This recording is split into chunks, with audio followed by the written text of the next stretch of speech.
අද මම පෙන්වන්නේ ඔයගලන්ට ලංකාවේ විදිහට බීෆ් ස්ටූ එකක් හදාගන්න විදිය.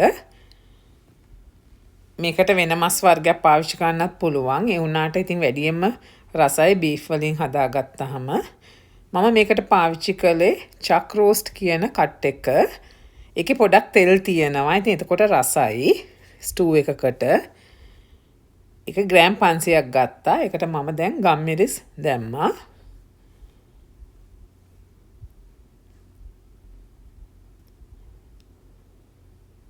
පස්සේ කහ කුඩු සහ විනාකිරි. මේකට සෝයා සෝස් එහෙම දාන්නේ නැහැ. දාන්නේ විනාකිරි. ස්ටූ එකේ නියම රහ ගන්න පුළුවන් විනාකිරි එකතු කරාම තමයි. ඊට පස්සේ රස අනුව ලුණු එකතු කරලා මේක හොඳට මික්ස් කරලා පොඩ්ඩක් මැරිනේට් වෙන්න තියෙනවා. විනාඩි 10ක් 15ක්. ඊට පස්සේ භාජනයක් ලිපෙන් තියලා රත් වෙන්න අරිනවා. අපි මේකට මේ සුවඳ දේවල් එකතු කරනවා. මෙතන තියෙනවා කරදමුඟු, කරාඹු නැටි, කුරුඳු, කරපිංචා, රම්පා, සේර. අපි දැන් ඒක මස් ටික දාගන්නවා රත් වෙච්ච භාජනයට. අපි මේකට ටිකක් ඝනකම අඩිය තියෙන භාජනයක් තමයි පාවිච්චි කරන්නේ. ඊට පස්සේ අපේ අර සුවඳ දේවල් ටිකත් එකතු කරනවා.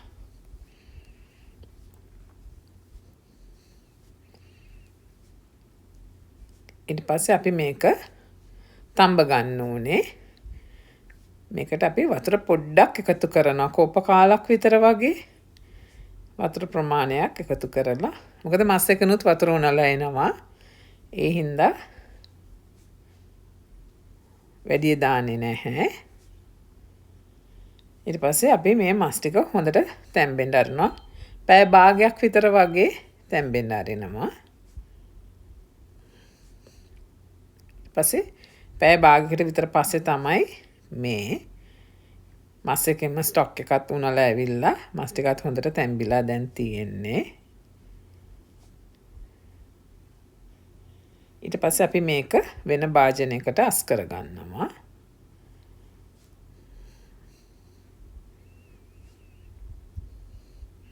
එම පෑන් එකම අපහු ලිපෙන් තියලා රත් කරනවා.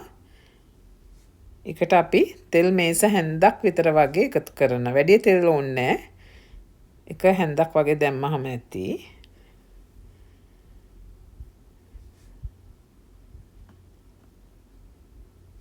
දැන් අපි ඉඟුරු සුදු ලූණු මේකට එකතු කරනවා. කොටාගත් ඉඟුරු සුදු ලූණු. මෙතන සුදු ලූණු තේ හැඳි දෙකක්, ඉඟුරු තේ හැන්දක වගේ ප්‍රමාණයක් තමයි තියෙන්නේ. අපි මේක තෙල් වලට දාලා හොඳට සුවඳ එන්න බැද ගන්නවා. ඒ අතරතුරේ අපි රවුමට කපා ගන්නවා ලොකු ලුණු ගෙඩියක්, මාළු මිරිස් කරල් දෙක තුනක්, තක්කාලි ගෙඩියක්.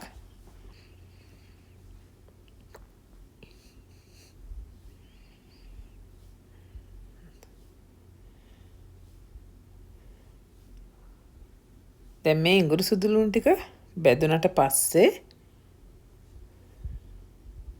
ඒක හොඳට සුවඳ වෙන්න බදිනවා. ඊට පස්සේ අපි ඒකට තව ගම්මිරිස් කුඩු එකතු කරගන්නවා. මේකේ සැරගන්නේ ගම්මිරිස් වලින්. ඒ හින්දා ටිකක් වැඩිපුර ගම්මිරිස් දාන්න ඕනේ. ඊට පස්සේ අබ කුඩුත් තේ හැඳි භාගයක් එකතු කරනවා. ස්ටූ එකක් කිව්වහම අබයි ගම්මිරිසුයි දෙකම එන්න ඕනේ. කැමති නම් අබ පේස්ට් දාන්නත් පුළුවන්, අබ කුඩු දාන්නත් පුළුවන්. ඊට පස්සේ අපි කපාගත්ත ලුණු රවුන්ඩ් ටික එකතු කරලා චුට්ටක් බැද ගන්නවා. තප්පර 30ක් විතර බැදගෙන ඊට පස්සේ අපි එකට මාළු මිරිස් ටිකත් එකතු කරනවා. ඒවා අපි ගොඩක් මැලවෙන්න අරින්නේ නැහැ. ඒක අමුවට වගේ තියෙන තමයි ගන්නෙ.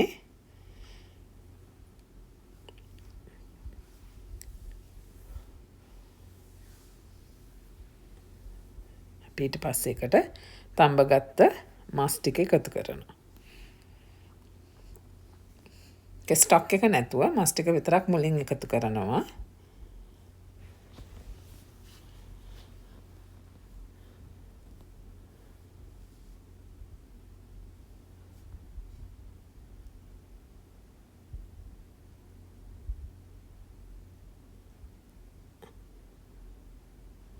එකතු කරලා එක චුට්ටක් විනාඩියක් දෙකක් විතර ටිකක් ගින්දර වැඩි කරලා බැදෙන්න අරිනවා. ඊට පස්සේ අපි අර ස්ටොක් ටිකත් එකතු කරනවා.